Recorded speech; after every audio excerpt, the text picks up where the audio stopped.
Hi friends, welcome to Rani's kitchen. నేను మీ రాణి. ఈరోజు tea time snacks recipe చేసి చూపించబోతున్నానండి.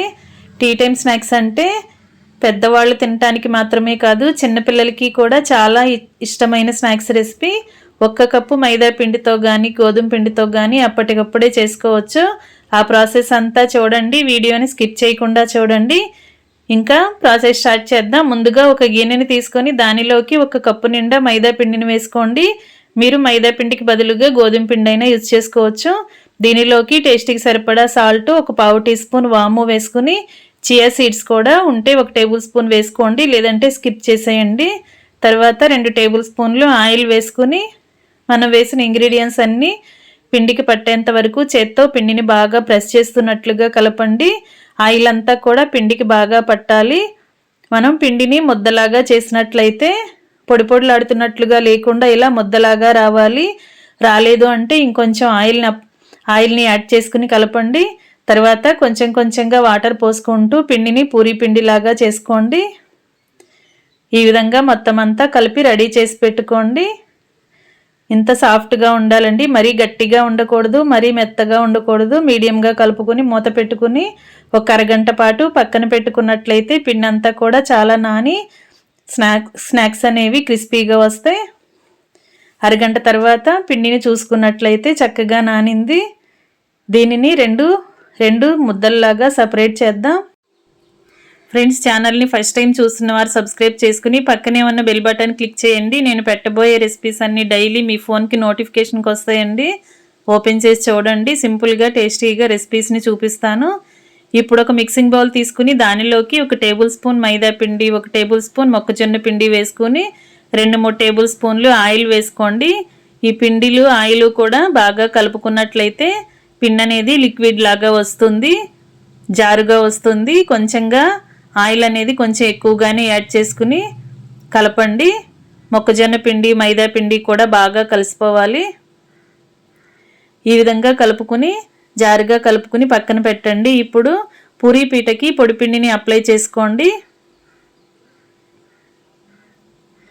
ఇప్పుడు మనం కలిపి పెట్టుకున్న పిండి నుంచి ఒక ముద్దని తీసుకుని వీలైనంత పలుచగా చపాతీలాగా ఒత్తుకోండి.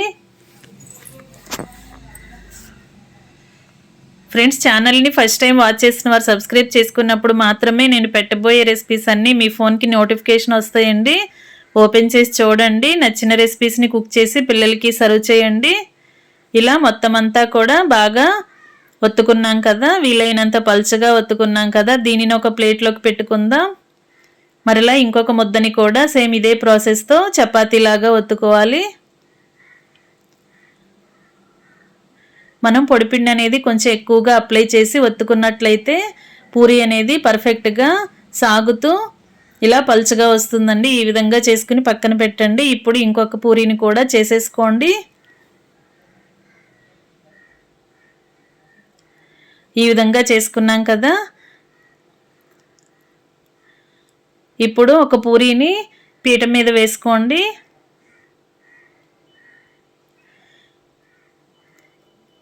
దీనిపైన మనం ముందుగా కలిపి పెట్టుకున్న లిక్విడ్ని అప్లై చేద్దాం. మైదా పిండి, కార్న్ఫ్లోర్ కలుపుకొని ఆయిల్ని వేసుకుని కలిపాం కదా, దానిని ఇలా బ్రష్తో కానీ చేత్తో కానీ లేదంటే స్పూన్తో కానీ ఇలా చపాతీ మొత్తానికి అప్లై చేయండి. అంచుల వరకు కూడా మొత్తం అంతా అప్లై చేసుకోండి. తర్వాత కొంచెం కొంచెంగా పొడిపిండిని చల్లుకోండి. పొడిపిండి కూడా పూరీ మొత్తానికి కూడా డస్ట్ చేయాలి. ఇప్పుడు మనం రెండో పూరీని కూడా ముందుగానే చేసి పెట్టుకున్నాం కదా, దానిని ఈ పూరీ పైన వేసుకోండి. ఇలా ఒకదానిపైన ఒకటి వేసుకుని దానిపైన కూడా ఆయిల్ కలిపిన లిక్విడ్ని అప్లై చేసుకుని కొంచెం పొడిపిండిని కూడా చల్లండి.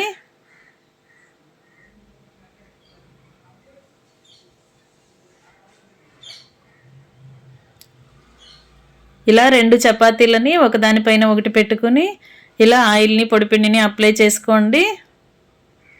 ఎక్కువగా పెట్టొద్దండి. 2 పూరీలని ఇదే ప్రాసెస్తో చేసుకోండి. మీరు ఎన్ని చపాతీలు చేసుకున్నా కూడా సేమ్ ఇదే ప్రాసెస్తో 2 చపాతీలను మాత్రమే ఇలా నేను చూపించిన విధంగా 2 అంచుల్ని లోపలికి మడత పెట్టుకుని కింద అంచుని పైకి, పై అంచుని కిందకి ఇలా మడత పెట్టండి. నేను చూపించిన విధంగా చేసుకోండి. మరలా దీనిని చపాతీలాగా వత్తండి. ఇలా మనం మడత పెట్టుకుని చేసుకున్నట్లయితే స్నాక్స్ అనేవి పొరలు పొరలుగా వస్తాయి. ఇలా మడత పెట్టుకుని అంచుల్ని కట్ చేసుకున్న తర్వాత మనకి కావాల్సిన షేపులో ఇలా చిన్న చిన్న పీసెస్గా కట్ చేసుకోండి. మీరు రౌండ్గా కానీ కట్ చేసుకోవచ్చు, ట్రయాంగిల్ లాగా కట్ చేసుకోవచ్చు, లేదంటే ఈ విధంగా కూడా కట్ చేసుకోవచ్చు అండి. ఇలా కట్ చేసుకుని ఒక ప్లేట్లోకి పెట్టుకోండి. మొత్తం అన్నీ కూడా ఇదే ప్రాసెస్తో చేసుకున్న తర్వాత కళాయి పెట్టుకుని స్టవ్ ఆన్ చేసుకుని డీప్ ఫ్రైకి సరిపడా ఆయిల్ పోసుకోండి. ఆయిల్ కాగిన తర్వాత మనం కట్ చేసి పెట్టుకున్న పీసెస్ని అలా ఆయిల్లో వేసుకుని ఒకవైపు బాగా ఫ్రై అయిన తర్వాత వెనక వైపు కూడా ఫ్రై చేసుకోవాలి. ఫ్లేమ్ని మీడియంలో పెట్టుకుని వీటిని వేసినట్లయితే బాగా పొంగుతూ పొరలుగా వస్తాయి. మరీ హై ఫ్లేమ్లో పెట్టొద్దండి, వేసిన వెంటనే స్నాక్స్ అనేవి మాడిపోతాయి. ఆయిల్ కాగిన తర్వాత ఫ్లేమ్ మీడియంలోకి అడ్జస్ట్ చేసుకుని మాత్రమే వీటిని డీప్ ఫ్రై చేసుకోండి. మనం మైదా పిండితో చేసాం కదా, మరి ఎక్కువగా కలర్ అనేది చేంజ్ అవ్వాల్సిన పని లేదు. ఇలా కొంచెం క్రిస్పీగా అయిన తర్వాత వెంటనే తీసేసుకోండి. ఇదే విధంగా మిగిలిన వాటిని కూడా సేమ్ ఇదే ప్రాసెస్తో బ్యాచెస్ వైజ్గా వేసుకుని డీప్ ఫ్రై చేసుకోవాలి. ఫ్రెండ్స్, చిన్నపిల్లలకి పెద్దవాళ్ళకి చాలా నచ్చుతాయండి. క్రిస్పీగా చాలా బాగుంటాయి. మీరు మైదా పిండికి బదులుగా హెల్తీగా చేసుకోవాలి అంటే గోధుమ పిండితో కూడా ఈ స్నాక్స్ అనేవి ప్రిపేర్ చేసుకోవచ్చు. సింపుల్గా చేసేసాం కదా, అన్నీ కూడా మన ఇంట్లో ఉన్న ఇంగ్రీడియంట్స్తోనే టేస్టీగా చేసుకునే స్నాక్స్ రెసిపీ. తక్కువ ఇంగ్రీడియంట్స్తోనే చిన్న ప్రాసెస్తోనే మనం ఇవి చేసుకున్నాం. వీడియో నచ్చితే లైక్ చేయండి. మీరు కూడా కుక్ చేసి పిల్లలకి సర్వ్ చేయండి. మరొక రెసిపీతో మళ్ళీ కలుద్దాం. Thanks for watching. నేను మీ రాణి.